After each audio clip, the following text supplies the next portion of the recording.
కరంగా చేసి గుంతల రోడ్లు గుంతలేని రోడ్లు లేదు అధ్యక్ష. గతంలో కేటీఆర్ గారు గౌరవ సభ్యులు ఎక్కడైనా గుంత తిప్పి 1000 రూపాయలు ఇస్తున్నారు. మేము పోయి చూద్దాం అధ్యక్ష. ఈరోజు కూడా మేము ఇప్పుడిప్పుడే గుంతలు ముడుస్తున్నాం. గుంతలు రోడ్లు లేని అధ్యక్ష. గుంతలు లేని రోడ్డు గుంతల రోడ్డు ఎడుతున్నాం. మనకు సమయం ఇచ్చేది కాదు.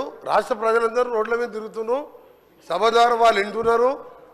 రోడ్ల పరిస్థితి ఏందో, పంచాయతీరాజ్ గారు రోడ్ల పరిస్థితి ఏ విధంగా ఉంది, మా రోడ్లు ఏముంది, అవన్నీ కూడా మేము ఒక ప్రణాళికాబద్ధంగా క్యాబినెట్లో పెట్టి యామ్ రోడ్డు ద్వారా కొన్ని రాష్ట్ర ఫండ్స్తోని ఏ విధంగా మట్టి రోడ్డు లేకుండా చేయాలని చాలా ఫాస్ట్ ట్రాక్లో వర్క్ చేస్తున్నాం. అందులో మీకు కొన్ని విషయాలు చెప్పాలి అధ్యక్ష. మొన్న కూడా ఉదాహరణకు చెప్తున్నా. రెండవది, ఎందుకంటే మీరు మధ్యలో పాత ఆన్సర్ చెప్పడం జరిగింది. మీ మాజీ మంత్రి గారు ప్రశాంత్ రెడ్డి గారు సార్ రోడ్లు అనేది చాలా ముఖ్యం సార్. మంచి ప్రాణాలు పోతే భగవంతుడు కూడా తీసుకురాలేడు. డబ్బులు పోతే సంపాదించుకోవచ్చు, ఏది పోయినా చేసుకోవచ్చు. వీళ్ళు ఏం చేసింది అధ్యక్ష, రిన్యూవల్స్ 5 ఇయర్స్గా. నేను కూడా పార్లమెంట్ సభ్యునిగా సిద్దిపేట వరకు నాకు ఉన్నది. సిద్దిపేట జిల్లాలో కూడా 4 మండలాలు ఉన్నాయి. ఆయన ఒక కాన్ఫరెన్స్లో ఉండ రోడ్డు ఎక్కడ పోయినా గుంత రోడ్డు లేదు అధ్యక్ష.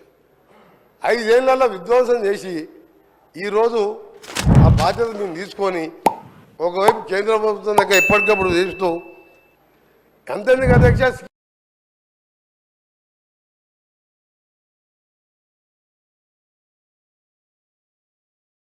హైదరాబాద్ సెంటర్లో ఉప్పల్ నుంచి గట్కేసర్ పోయి, అరే మీకు మీరు చెప్పే నిజాలంటే ప్రజలు ఎక్కడ మిమ్మల్ని అర్థం చేసుకుంటారు అని మీరు ఉప్పల్ నుంచి అక్క 6.5 ఎకరాల 6.5 కిలోమీటర్ ఫ్లైఓవర్ అధ్యక్ష. 6.5 ఏళ్ళు అయింది. 6.5 ఏళ్ళు అయింది అధ్యక్ష. సేమ్ మొన్న కూడా 6.5 సంవత్సరాలు. ఎగ్జాంపుల్ చెప్తున్నా. మధ్యలో గతంలో గౌరవ సభ్యులు ప్రశాంత్ రెడ్డి గారు లేచింది కాబట్టి పాతకి చెప్పవలసి వచ్చింది. నేను ఆయన గౌరవ సభ్యులు ఫ్లైఓవర్ అధ్యక్ష 7 కిలోమీటర్ల అధ్యక్ష 7 కిలోమీటర్ల ఫ్లైఓవర్లో పిల్లర్ చేసి పెట్టిన ఒక స్లాబ్ వేయలే. ఆ కాంట్రాక్టర్ మీద చర్యలు తీసుకోకుండా ఈరోజు కాంట్రాక్టర్ ఒప్పించి నేను దాన్ని మనం స్టార్ట్ చేయించిన హైదరాబాద్ విజయవాడ రోడ్డు జాతీయ రహదారిగా 6 లేన్ చేసేది. కోర్స్ మీరు కూడా 2 సార్లు నేమ్ చేసిండ్రు. ఒక మంత్రిని స్పీకర్ గారు నేమ్ చేసే పరిస్థితి వచ్చిందంటేనే ఆ మంత్రి అవమానంగా ఫీల్ కావాలి. ఎందుకంటే ఎలియా మినిస్టర్ పోయి పక్కన కూర్చొని అంగిబట్టి గుంజినా కూర్చుంటలేడు ఆయన పరిస్థితి అది. అయితే విషయం ఏంటంటే ఆయన ఇందాక ఎలియా మినిస్టర్ గారు డైరెక్ట్ గా ఎవరి మీద ఆరోపణలు చేయొద్దని రూల్ బుక్ తెచ్చి చూపించాడు.